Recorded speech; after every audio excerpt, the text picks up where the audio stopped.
Return leg between Skelleftea AIK and HC Davos. First game was 1-1. It was a low-scoring affair, and both goaltenders were the big reason why that was the end score.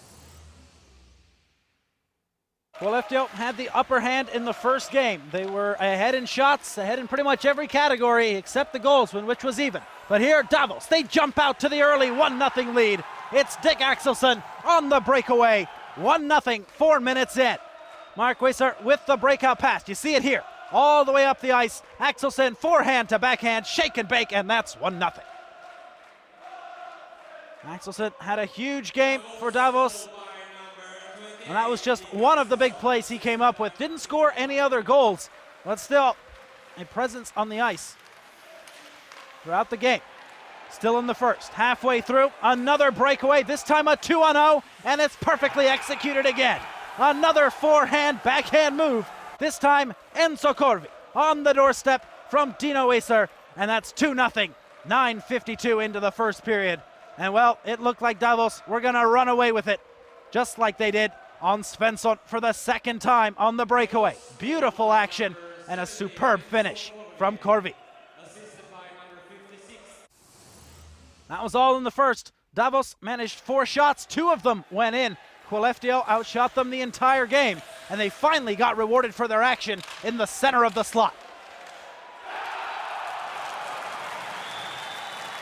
Niklas Borström and Jimmy Eriksson, well, they were working along the sideboards. The shot comes in, Erik Forsell on the backhand, right time, right place, and that's the right backhander for the job. He finds a way to put it under the right glove. That's the only bit of daylight there is in the goal. 2-1, Skelleftea are back in it. They continued to put the pressure on, but Davos had a few opportunities themselves. New acquisition, Setaguchi, and he's stoned by Svensson right on the doorstep. Right to left lateral move, and Setaguchi, well, he may have nightmares about that one. Svensson is in the right place, and he makes a huge stop to preserve the 1-goal deficit. Skelleftea, as I said, they had the shots, couldn't find the goals, and probably the most interesting fact of this 2-game series, Skelleftea did not score on any power plays against HC Davos. They had numerous opportunities, including this 4-minuter, as Young was ejected for unsportsmanlike conduct. That's a 20-minute misconduct, and well, Skelleftea, they weren't able to capitalize on it. They had their chances, but that man, Giannoni, he was there in game 1. He was there in game 2, and he was the biggest reason why this game was so close and why Davos even had a chance to win it all. Skelleftea, they continued to pepper him. A total of 39 shots against Giannoni throughout the game. He came up huge in so many ways. The paddle was used, the pads were used, the glove, the blocker, and the diving poke check to cap off the play.